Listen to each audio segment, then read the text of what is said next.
Hey everyone, it's one of your new hosts, Bobbey Biddle, and I'm super excited to do this bonus Pride episode with our Pride Guard Roundtable.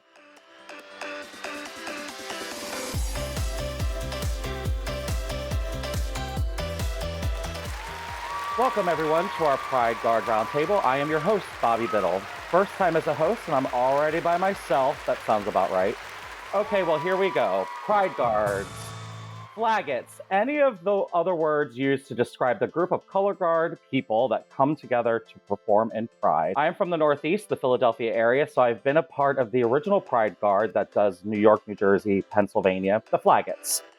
Yes, but ever since then, these amazing groups have popped up all over the country, and I'm excited to welcome some special guests tonight.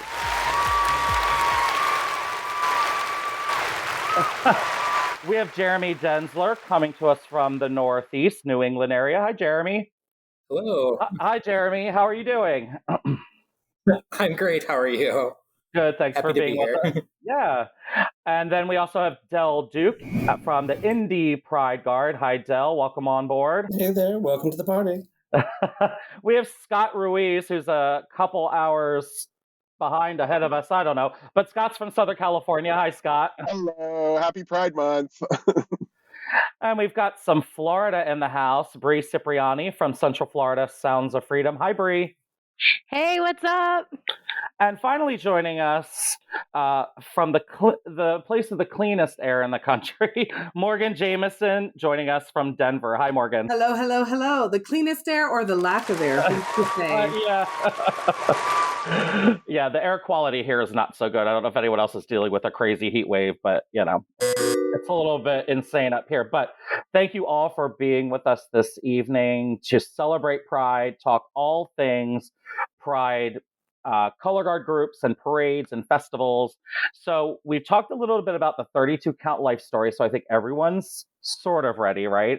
Have you got it like in your head? You have an idea of what you're going to do? Okay. So you get 32 counts to give us your life story, 8 counts off the Met. And we're going to start with Jeremy Denzler from New England. So Jeremy, if you're ready, once you hear that 8 count, let's have that 32 count story. I'm Jeremy Denzler. I'm from just outside of Boston, Massachusetts. I've been doing color guard since the age of 4. So I started when I was 4. I marched till I was 22 back when there was an age out, from cadet class to world class, and then just a couple of years of drum corps with the Blue Stars. I taught for about 20 years, and in 2018, I founded the New England Pride Color Guard, formerly known as the Boston Pride Color Guard, which is a story we'll get into later on. Like I said, I live right outside of Boston. I have a husband and a 22-year-old son, and that's me. Nice. The first time I did it, I was scared out of my mind, so you did a good job. All right, Del, you're up. You get 8 count off the Met. Del joining us from the Indy Pride Color Guard group. And whenever you're ready, let's hear it. All right. I am Del Duke, born and raised in Southern Indiana, last of 7 kids. Went to North Harrison High School, marched Adagio. Yes, I am that old.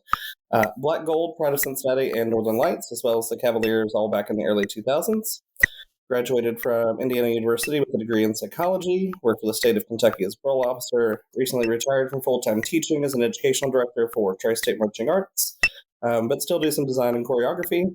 Also board member for Pride and Black Gold, and like to spend my time traveling with friends and relaxing with my bestest rescue boy, Nikki.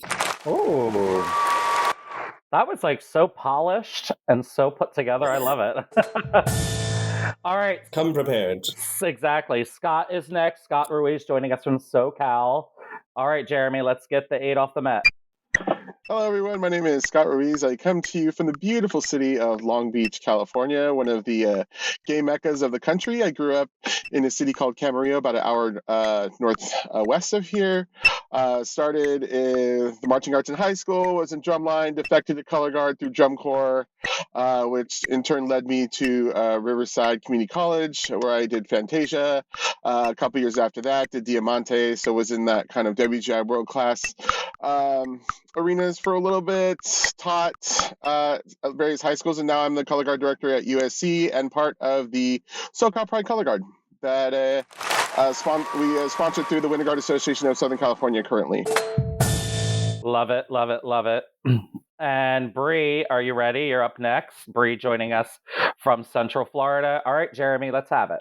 Hey, I'm Bree. I'm in Orlando, but I'm from Indianapolis, Indiana. I did 8 seasons of color guard there, and I did a little bit of WGI as well. And then I moved down here in about 2019, and I took 2 years break. And then I found Central Florida Sounds of Freedom, and now I'm the current color guard director there, and I also sit on the board of directors. Love it. Oh, and she left a little bit of time. I love that. All right, last one coming to us from Denver. We have Morgan. Morgan, whenever you're ready. Jeremy, let's hear that Dr. Beat. My name is Morgan Jameson. I'm from Denver, Colorado. I've been marching color guard since 2003. Marched all 4 years of high school. Did drum corps with the troopers. Did lots of WGI in A, Open, and World Class. Marched with my university. I performed on the local stage show here with a dance company called Oracle Performance Ensemble, and performed in alumni corps. And for the last 10 years, I've been involved with Flaggett's Denver. And for 7 of those 10 years, I've been the director. And in my real life, I'm a bilingual speech language pathologist. Well, clearly we have some exciting, interesting, and accomplished people to speak to. So I look forward to digging into your stories. I think Jeremy asked me to host this episode because, well, hello, I'm a sister. But secondly, I'm also have been a previous performer with the Mid-Atlantic Pride group. I decided, I think it was 2018. I was like, I'm going to do a one and done because you can't tell that group that they're not, the Blue Devils going down the street. So I was like, I'm going to give it a one and done. And it was a fun time doing it in, my home city of Philly. And so I can empathize with the heat, the summer heat, and but also sort of the meaningful part of participating in the groups that march in the Pride Festival. So I look forward to digging into each of your different experiences here soon. Let's take a quick break, and when we return, we will dive into what it's really like behind the scenes of being a part of a Pride Guard.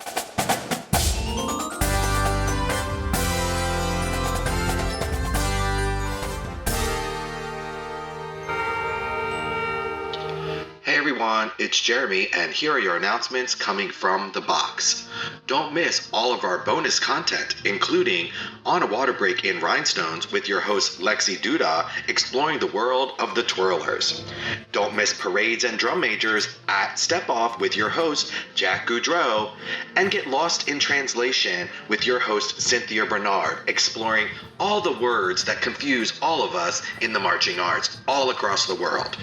And go Behind the Lens with marching arts photographers all across the country with your host, Chris Marr. Plenty more bonus content from On a Water Break, so listen anywhere you get your podcasts. If you want to be on a Water Break as a guest, or you know somebody that would make a great guest for On a Water Break, email us at onawaterbreakpodcast@gmail.com or find us on social media. Okay, field staff, take it away. Let's reset.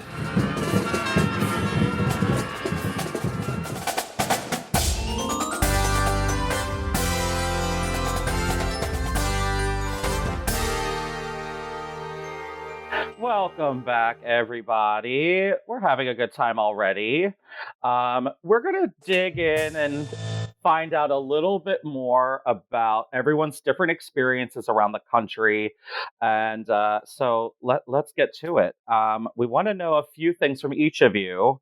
So I'm going to pose the same couple of questions, and would just love to have a dialogue and find out how each area does what they do. So Jeremy, talk to us a little bit about, what the process is like in New England. And, we're looking for maybe the funniest thing to ever happen and maybe the most challenging thing to happen. And also what you get out of it and your performers get out of it by being involved.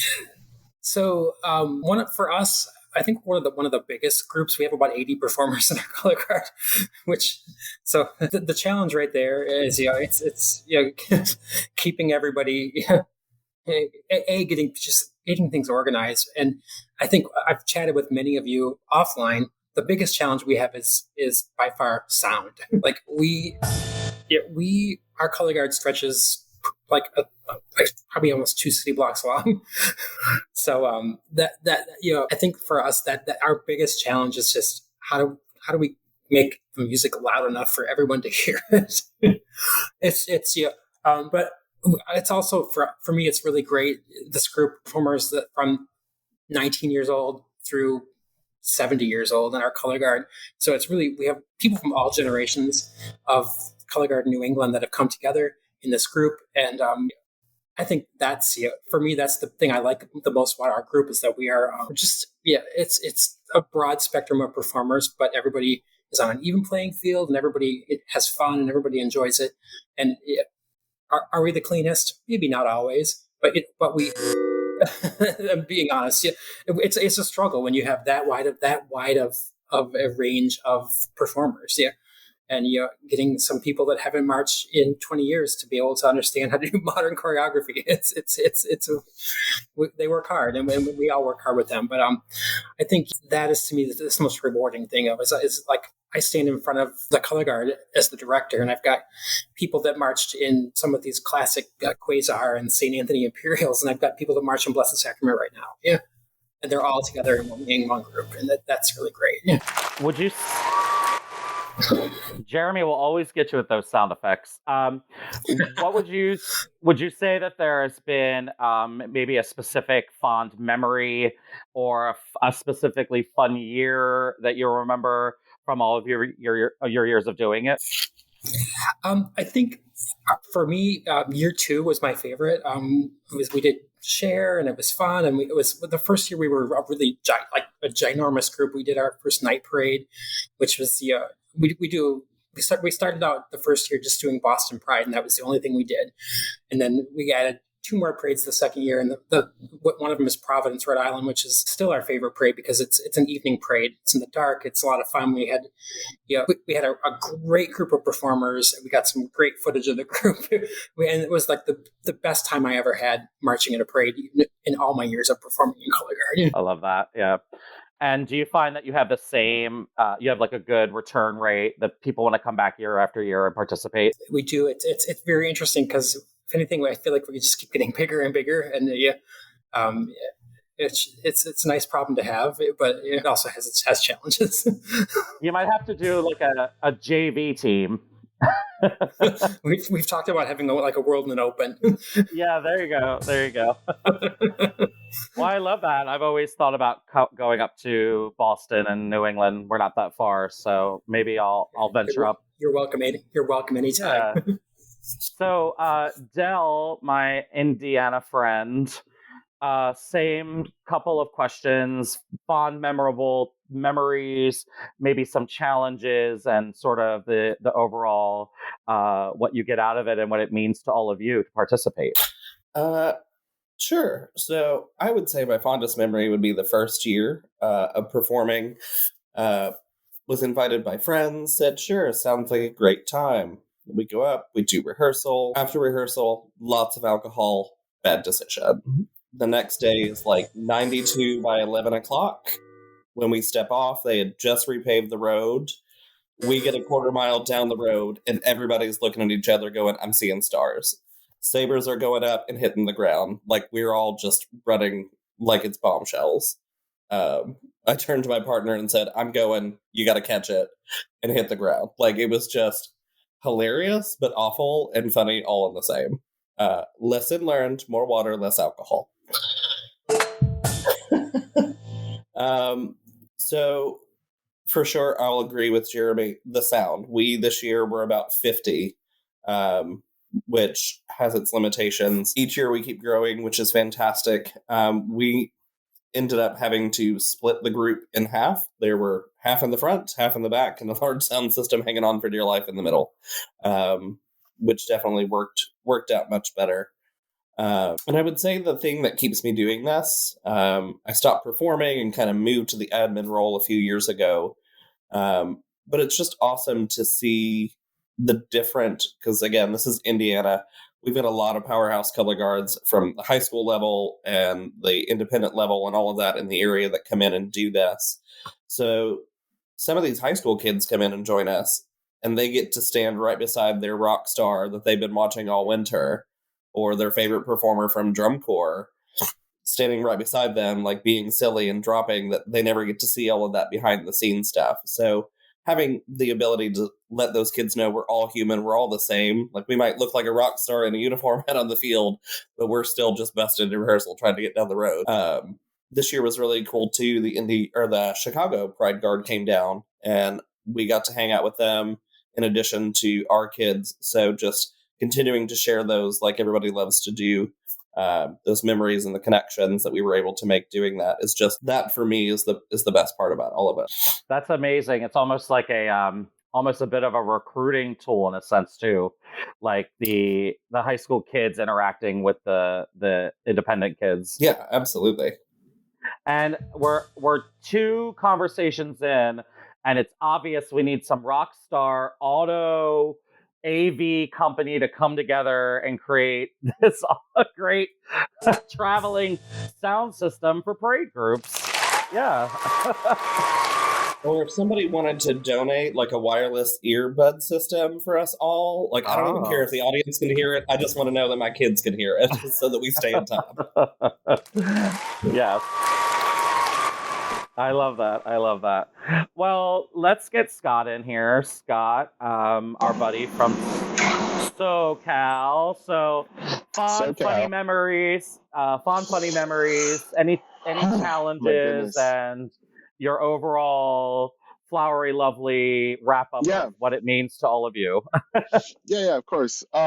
Just a quick a little back history on where the SoCal Pride Color Guard was born from. There used to be a group here locally, and I think there were groups all over the country called ROTC. So it was the Righteously Outrageous Twirling Corps.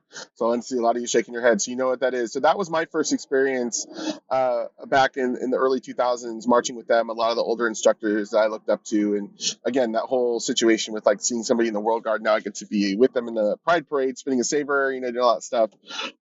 So that's kind of where that originated from. That I couldn't tell you as far as the history of when that stopped, but a group of 6 of us were asked to join the Orange County Pride contingency, which was comprised of Disney dancers, and that was in 2012. So we kind of started back up then with that group, which sponsored us for a couple years. The Pride Guard got really big, really popular, and it just became too much of a logistical nightmare to handle all the Disney dancers, the Disney parade people, and then us just kind of shoved in the back. And so that's where we decided to kind of break off and start our own group again. And that happened, I believe we broke off in 2018. So from 2013, 2016, we were kind of part of that Orange County contingency, and then broke off into our own group, which after COVID, I believe, is when the Winter Guard Association of Southern California actually started sponsoring us. So which is really nice to have that support of the Color Guard circuit here, which our circuit in Southern California is actually bigger than WGI, which you can imagine that. Or maybe it's not now, but it was pre-COVID, so we're probably pretty matched up.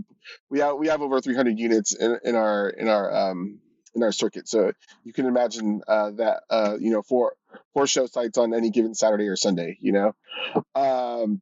So with that said, I think the evolution of what we've seen throughout the years is now it encompasses a whole range of instructors, directors, performers. So some of the directors now are getting to perform with some of their graduated students that have moved on to college and doing independent guard, and the biggest thing for me, and I'll go back to funny stories in a second, but is just encompassing the group and providing a safe space for them to celebrate Pride and to know it's okay, especially with how tumultuous the situation is right now politically, and with all these groups coming out and getting a lot of fuel under the fire with their agendas against the LGBTQ plus community. It's very important for us to be out there, and for especially for these younger performers, to know that you can celebrate Pride. You are welcome to do that. This is a safe space for you, and again, being there for the community in the parades is also just a beacon of love and light to our communities here, because we are obviously in Southern California. It's a little bit of a bigger area, so we usually start our season in Long Beach, which is a cool parade. It's right on the coast. Then I don't know if you've heard, but there used to be LA Pride, and now it's WeHo Pride and LA Pride. Don't ask me about that drama. I don't know how it all split up, but now it's two separate events on two separate weekends. So that so that's really fun. And then we usually end our season down in San Diego, which would be the third week of July, to kind of encompass that area of the country, because we do have a lot of counties here and a lot of performers that come from all over the area, and also Southern Nevada. We kind of are part of Southern Nevada now. The Las Vegas area color guards are kind of in our jurisdiction, which is totally awesome. Funny story, the first year we marched with Orange County Pride, we came back 2012. My best friend, Eric, he was getting onto the truck and getting his flag, and when he stood up, the truck started moving, so he fell back, which isn't very funny, but he kind of shocked out, got up, we're like, okay, you're good, yeah, it was okay. Everyone kind of freaked out about it, and then we did the whole parade, finished everything, go to Pride, we're in the car driving home from San Diego, and he looks over at me and goes, I fell off the truck, like you did. And we just started laughing, like totally, like the whole way home we were just laughing like uncontrollably. So that again like pops in my head as like one of the most like funniest memories that I have of doing Pride Guard. Again, challenge. Well, I'll get on new with music because we have about 50 to 60 performers at any given parade, so it does become a little bit of a challenge. And also this year with the truck rentals, we usually get 32. We usually get a 32-foot bed, and this year they've been only having like 8-foot to 16-foot trucks for us. So that's been a little bit of a challenge to work with these rental companies to get the float space and to get the speakers in the correct place. But yeah, again, it's just really exciting. I personally, shameless plug for me, have not been marching with the Pride Guard the last 3 years, but during COVID, my COVID project was to learn how to DJ. So I wanted to use my musical talents to kind of foster myself in that way. And so I started doing that a little bit locally at some LGBTQ plus nightclubs here. So my role with the SoCal Pride Color Guard is A, to direct, and B, to just be on the float and be the announcer and the DJ for the Pride Guard. So that to me is very fun, to announce them to the crowd, talk to the crowd, explain to them what they're doing, get the crowd excited about Pride. I just had some of my friends, they just got married in May, and they rode with us through Long Beach, and I got to announce them to the crowd with the Pride Guard. And we're celebrating love, we're celebrating their marriage, we're celebrating our freedom to do that and love who we want to love. Yeah. So definitely, that's so amazing. Yeah, oh my goodness, I love definitely that. So important to uplift our community in those ways as well. But the group that we have is just so dynamic, so fun. Again, you get a range of people. I mean, a lot of these performers that show up and that I see, I'm like, man, like these are young. This was me like 10 years ago, and it's kind of crazy to think about that, and they're moving up and they're learning, and just to see them when they get on the parade route, and I'm standing on the float and I look back and just see a sea of flags, and they're smiling, and the crowd's just screaming and reacting to them, and that's the best thing, to see us come together for our community, and again, just be there to celebrate love and life, and being free to love who we want to love, and live how I want to live without, fear of persecution or, having to hide it, especially, like I said, right now in the climate, with our trans brothers and sisters, and, however they identify, I want to welcome them in too. We have a lot of trans people that march with us, and really, again, providing a space for them is super important. Amen, brother. Yeah, so that's us in SoCal currently. It's the same over here in Orlando. Yeah, it's I love that you say that, because we've had a couple experiences where we had one, our second year, we had a member who was a volunteer who after our parade finally came out as trans, and they said that being around our color guard was like what made them feel safe. And it was like, to me, that was what, as the director of our group, it was one of the most amazing experiences, where this person actually messaged me and said, like, being at the parade with your group made me feel comfortable enough to actually finally be my true self. Yeah. And we do with that said, we do have the Pride Guard performs, and then during the breaks, we have one of the local drag queens, Paloma McMichaels, who will perform like a minute routine in front of the color guard just to kind of give them a little break.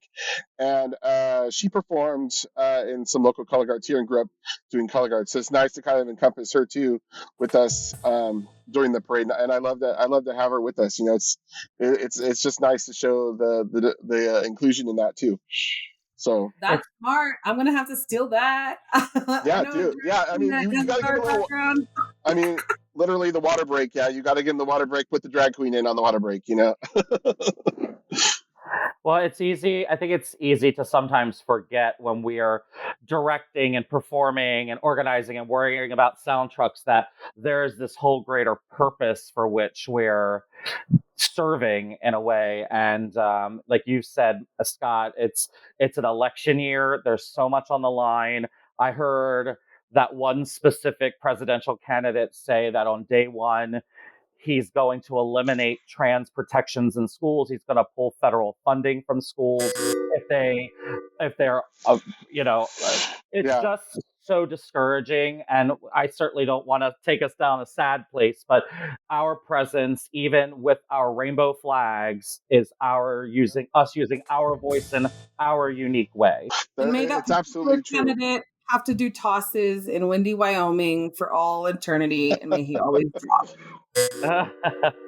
Well, and here's the thing too: is we're in Southern California. There's a lot of support here for the LGBTQ plus community, but there are other places that I think you go. Sometimes, a little bit in Florida and the East Coast, there are more rural communities where they're having pride. It's so important for you to be there, and so important for you to show up to show solidarity in those places. So letting people know it's okay to let these people live how they want to live.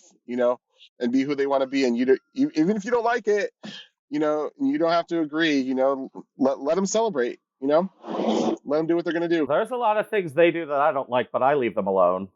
Exactly. I mean, I'm Jewish and I don't see my rabbi in the grocery store trying to take bacon off the shelf, So it's funny. I love that you say that because we do like some really big parades, but we also do some parades where there's like 50 people in the entire crowd, and I think those are just as important. Sure. Absolutely, because you're creating visibility in those rural communities. Yeah. And that's I think the main issue is the exposure to diversity in those more rural communities. They don't have. They've never been. Some of those kids never been to the big city, never seen that, and maybe they're afraid to come out. And lo and behold, here's a pride color guard coming down the street, and gives them a beacon of hope. That they can be who they want to be. If I can add on to that, oh sorry, no, go ahead. You need to go. Okay, sorry. No, I mean if I can add on to that, we start our season performing in Colorado Springs, which is where the Club Q shooting was. And we performed in that parade the year after that happened. And the Grand Marshal of that parade was the man that stopped the shooter. And so it's also just like a nice way to be with the survivors and say, no, we're still here and we're still beautiful. And like, you cannot bring us down. And like, that was a really special moment to get. So like, definitely see both, like all the full spectrum of experience with that of, like showing, the protest half of it, but also like the community half of it of like, we're going to come take care of our own and we're going to give those people that need it the round of applause that they need, so definitely feel that. Yeah, Morgan, if you want to go next and talk to us a little bit about Denver and actually a place that's on my bucket list to visit and give us all the things that are happening out in Denver. Absolutely. I can totally do that. Where do I start? So I guess I could, thinking about sort of that problem of practice question. Ours is actually the weather. The weather in Colorado is famously volatile. So one year in 2016, we had 100-degree temperatures, and our parade, you wouldn't think it, but Denver has the third largest pride parade in the country. It's New York, San Francisco, and then Denver. But we have about 100,000 people show up to just the parade, and then about 500,000 show up to the festival. And so our parade's pretty long, and we were in the back that year. We were one of the later groups to go on. So we had to sit and bake in the sun for while we were staging. And then when it came time to go do the show, it was midday. It was like noon, you know, like, or 11, I think is what it was. But the asphalt was so hot that it melted our shoes, which was pretty wild. So we've had like that end of the spectrum. And then last season, Colorado got record rain. So we couldn't rehearse because we don't use the facility. We just use public parks. So it was really like, we got like historic levels of rain, and I was doing negotiations with Mother Nature, and she was like, this is not your year. And so we just had to work around that. So I'd say that's kind of our biggest problem with practice. And then another funny story, our first year out, so the Denver Pride Parade it's a single turn out of a park, and it's a straight line, which is nice. But the second we turned, protesters came into the street and they separated us from our truck. And that year we did our sound in the back that year because we were pretty small, and they wouldn't let our truck through. They were protesting the police. The police were behind us, and they thought our car was part of the police. So they kept us from our truck. And our director at the time, you know, was arguing with them, like pleading with them to let the truck through. And then they wouldn't let it through. So we had the driver turn the music on, and we just performed on the other side of them. We had the cleanest double on earth because we were like all enraged. Like we caught straight up and down, and you see watch that, it goes up, smack. Like it was wild. But then because the truck had idled so long and the way we had the speaker rigged, the battery of the car died. So we got it around, but then like we got, you know, getting ready to do the actual on the move performance. Like it was Proud Mary by Tina Turner. You know, it has that build. And like right as like it was about to explode into the choreography, you just hear the music go, and it was, oh no. How unsatisfying. Yes. Oh my no. gosh. Terrible. It was so terrible. And then the protesters reached out to us and acted like we did something to them. They were like, you guys were so mean to us. And I'm like, and they were trying to say that we had it on video too. Like, so they were like, you hit us with your flags. And it was lies on top of lies. So we learned a lot of really like, that first year was a bit of a baptism by fire. Kind of like it or not. So, and then just some of the joys, I think overall it really feels good to be a thread in this like vibrant tapestry that is this whole movement, from just the gay rights movement to we're Flaggots Denver, but we're a spinoff of the original Flaggots, but we call them the mothership. And that tradition, started back in 1991, and to see that it has been carried on to now, like it is an honor, like we have permission to use the name, and it's an honor to be a part of that community and to get to benefit from the work that those who came before us provided. And then it's just really good to be a part of, like Denver's Pride Parade turns 50 this year, and we've been in 10 of those years. So it's really cool to know that we've been bringing joy for all that time, and to see my favorite is when kids see us, because you get all the audience is close, you can hear them, and like every year we get a few kids that are like, Mom, how do they do that? And it really like overall it brings it to me. Flaggots and Pride Guards kind of brings things back to that original spark of Color Guard, of like, we all can remember the first time someone put a flag in our hands. And then like, we all we all have very good resumes, and like we got to experience the full spectrum of Color Guard, to do like, rip your face off Color Guard and, everything in between. And so for Pride Guards, it's really nice to come back to that. You do get kind of that pure spark of like, I am spinning for me. Like, I'm not a paintbrush in some director's toolkit. I'm spinning for me. And this is my art and myself. And like, and one of my members talks a lot about like, I want to platform all these. We need to use our platform for this. And I'm like, I'm platforming you guys. Like, that's what, like, don't forget that. Like, I'm here to platform y'all. So yeah, that's so true. Yeah. But yeah, And it's funny because that word flag it, I actually have a specific memory of being in high school and walking down a one specific hallway, I think probably to choir or band, which is where half of my classes were. And this big, tall, a-hole football player leaning against the wall going, flag it, as I walk by. And it was horrible then. And then now here it is, like this beautiful, wonderful thing within our community. I'm like, you know what? I can't wait to see the flagons. Where are the flagons? Exactly. Oh, I wear that title with pride now. Well, Bree, you're bringing up the caboose. Florida is one of my favorite places to visit, but it must be an interesting place to be full time in the queer space. And you're in Central Florida. Are you near Orlando? Is that sort of the general area? Yeah. So we're based in Orlando. So, we perform in all of Central Florida. Right. And so, God bless Disney and the Orlando people for putting up the good fight. And but let's hear about how things work for you. I know you do Pride in October in Central Florida, but I would love to hear all about your experience down there. Yeah. So as you said, our Pride Parade is in October, so we get a while to prepare for it. But honestly, I think my favorite thing about our guard specifically is that we take everybody. There's no audition. Even if you've never touched a flag before, you're included. And I think it's my favorite thing because I remember, holding a flag for the first time. I was like, wow.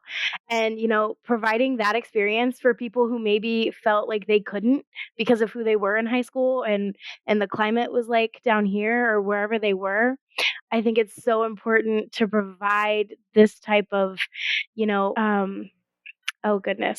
type of community that we're all looking for. And it's so nice to belong. As someone said, we're one of many threads of all of these pride guards, and it's so beautiful, all of the diversity. But there, not to say there hasn't been their struggles. We do, we've seen the protesters and the heat always gets us. And, we've definitely practiced and gotten interrupted by tornado warnings, which is always fun. No way, that's crazy. Yeah. So, I'm glad our park that we practice at has an outbuilding that we got to shelter in place in. It was a lot of fun. But no, Brie, I'm sorry. I was just going to say, do you have one fond more memory to share? And then we're going to go right into commercial. Oh, honestly, I think my favorite memory is, marching in Come Out With Pride. My very first year, I was just a member and I had never marched in a pride parade before. I didn't know what to expect. And of course, there were people in the streets because Orlando doesn't barricade like St. Pete does. Very smart. Yeah. Orlando doesn't have any barricades on the sidewalk, so people just literally come out into the street sometimes. It's interesting. We're ducking and diving and tossing all at the same time. It's great. Yeah. We have a similar experience in Boston. There's just no barricades and the crowd encroaches and encroaches and encroaches, and we have that happens in Indy the closer you get to the bars. We have a great volunteer crew, and a lot of them are teachers, and they're like, get out of the way, they're throwing swords, you're gonna get hurt. Like we call them zombies. I'm like, watch out for the zombies. Yeah. We like to joke that we have a point system. If you hit a tall one, it's 10 points.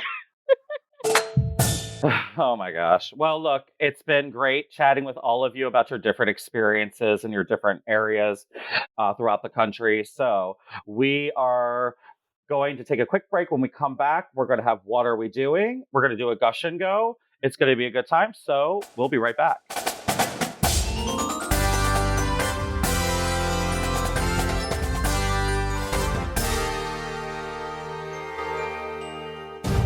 Guard Closet was founded as a consignment business in 2000.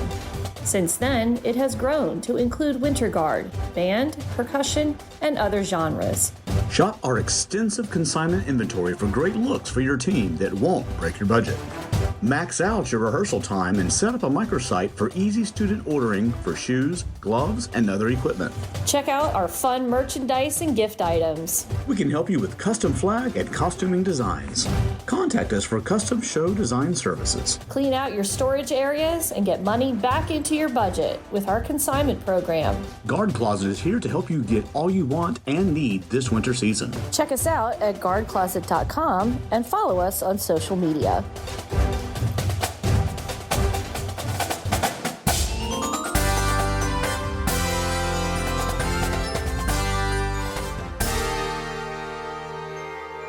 Okay, it's time for What Are We Doing? This is always fun. This always gets a little spicy. But this is our guest's chance to go off about anything they want to, having to do with the marching arts or Pride. And because it's all about queer celebration on this episode, and it's our month, no one can tell us we are wrong. So, what are we doing? There it is. What are we doing?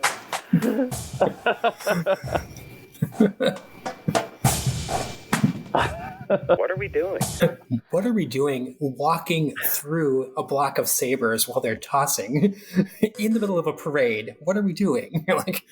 like I mean, literally it just seems, crossing the street. It seems so obvious, right? I mean, but I apparently not. It's not obvious. Yeah.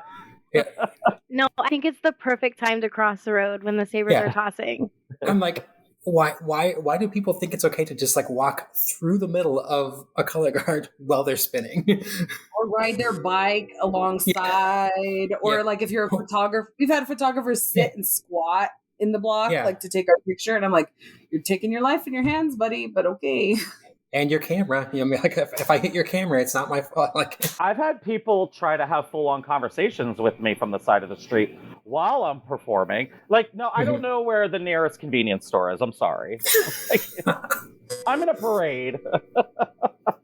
What are we doing? I know. All right. What are we doing, Del? Okay.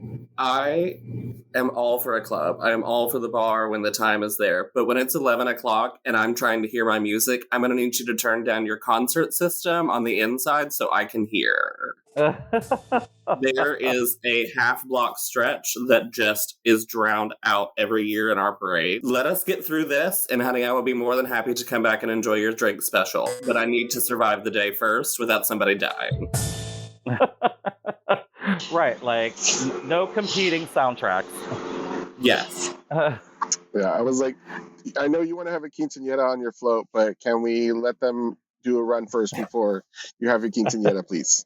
Just one. Just one run through. Just one good one through. All right, what are we doing, Scott? What are we doing, parade officials? Rushing my truck and leaving my color guard in the dust.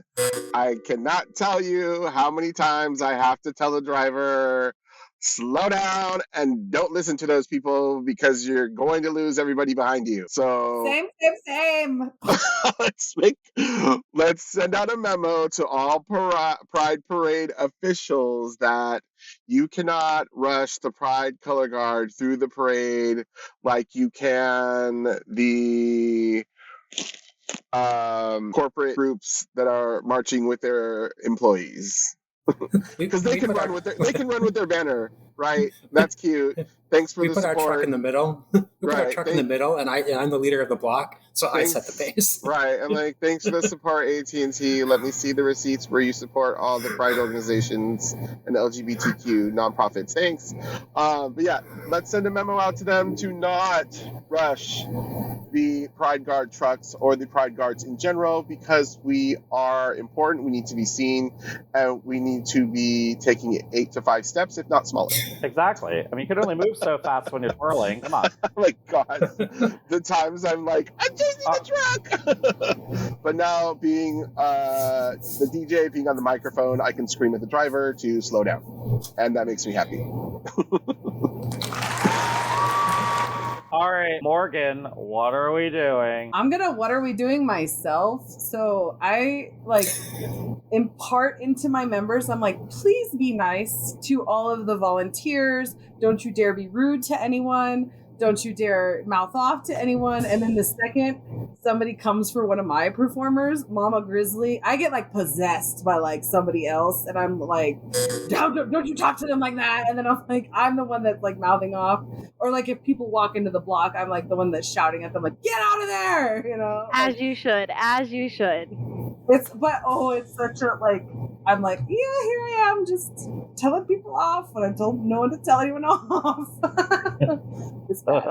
Oh my gosh, I feel like I'm like that with my students, with the students that I teach at the school. You know, it's always like, don't embarrass me, and then I'm embarrassing myself. So exactly. All right, Bree, what are we doing? Girl, what are we doing by putting the loudest sound system right in front of the marching band? Girl, I can't hear the drummers back there. I don't know the tempo. I need them. Well, Same. it sounds like all the other Pride color guard groups need whatever sound system that is. That's louder than your marching band. Exactly. Girl, get you like 4 big speakers on this big parade float and you are good, because I could hear them from a mile away. Oh my gosh. I've been there. One year, they put the sponsor of the whole parade, Coors. You might have heard of them. They were behind us, and they had a big box truck that was amplified. And again, Mama Grizzly came out, and I was like, "Turn your shit down when that's, or turn your music down when we're performing." And they were so cool about it. They're like, "Yeah, absolutely." And then they were like, "We love you guys" afterwards. But I was like, "No, we shouldn't have been put next to each other. Why is this happening?" And we had the opposite, where we were put right behind a little marching band at a parade, and I had to go to the people and be like, "You need to separate us, because I feel bad for them, because they're not going to be like, our sound system is going to overpower them, and it's not fair." Yeah, it's interesting that some of these events, parades, seem like they're like, why wouldn't that be obvious? But you know, in Philly, because 2 out of the 5 producers are color guard marching band people, I mean, thankfully we know not to put 2 music groups back to back like that. But you know, all I'm saying is maybe there should be a national manual that we all refer to, but you know, who knows.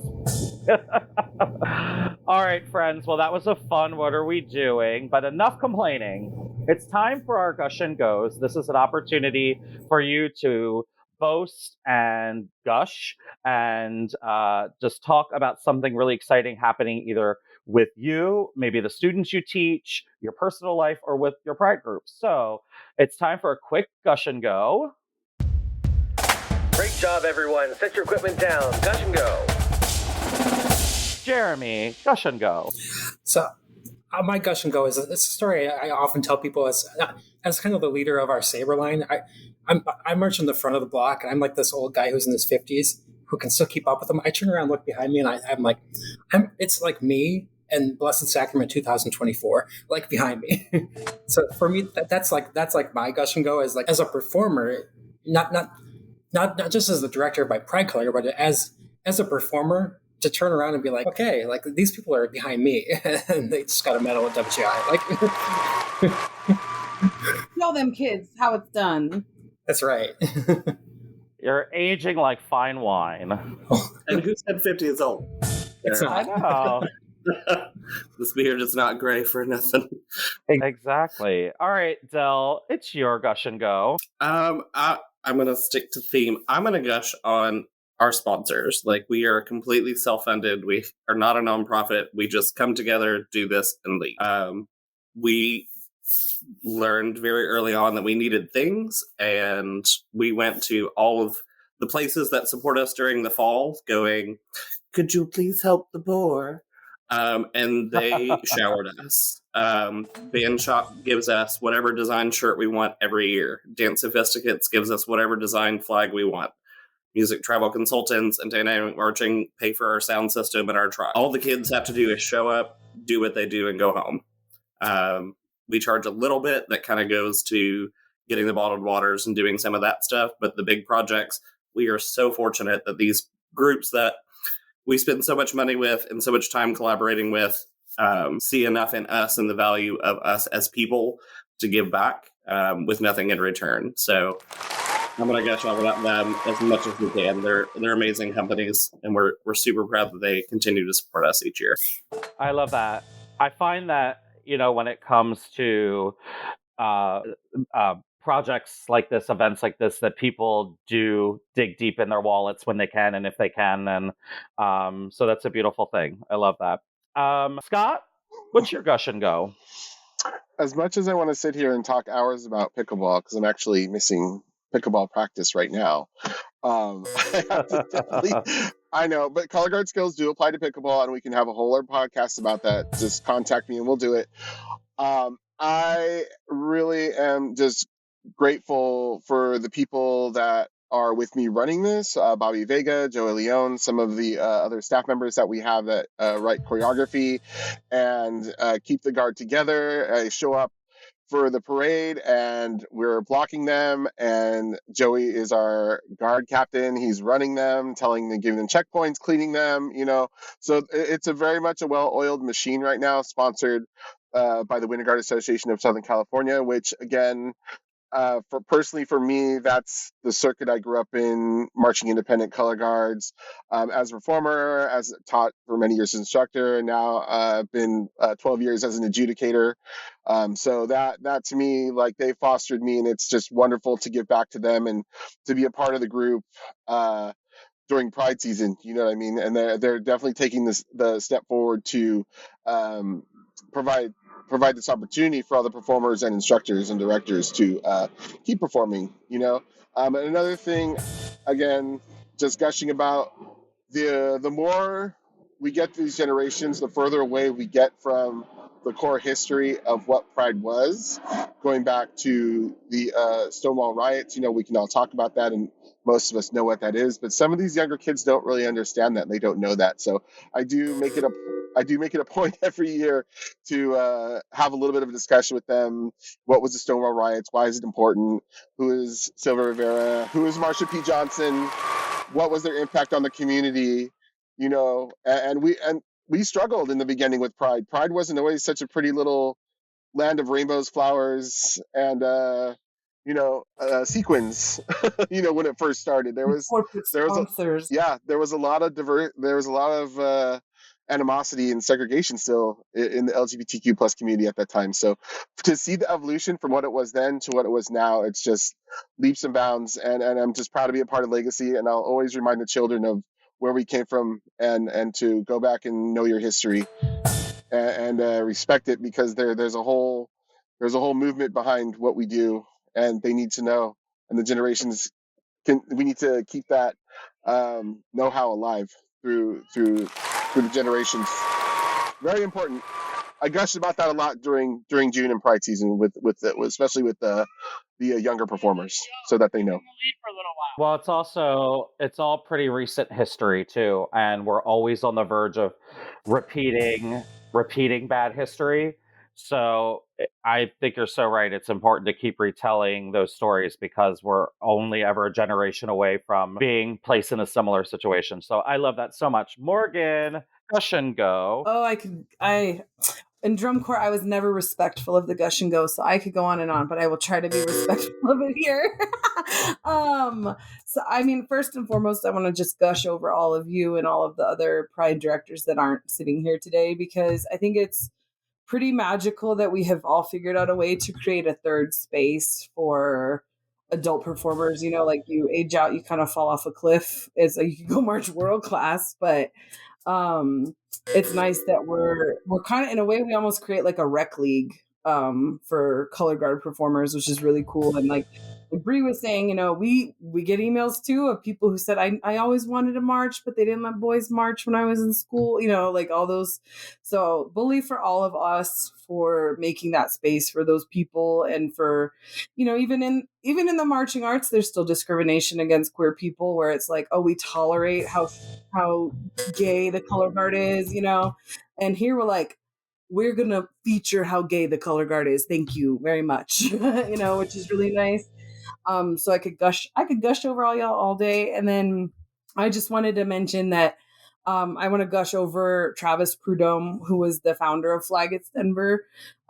He was a Dallas Flaggett and then came and started our chapter. And sadly, he passed away in 2017. And I made a deathbed promise to him that I would keep the guard going. And so without him, without him, I wouldn't have kept marching. My marching career would have ended in my 20s. And I'm just really grateful for him and the space that he created for all of us. And every year the show that we write is like a love letter to him. And so it's a big honor to be able to do that. And I could gush about that all day too, but those are mine. That was a really beautiful tribute. Very lovely. Bree, want to bring us in with the last gush and go? Yeah, definitely. So I guess my gush and go would be first and foremost to all of those that came before me.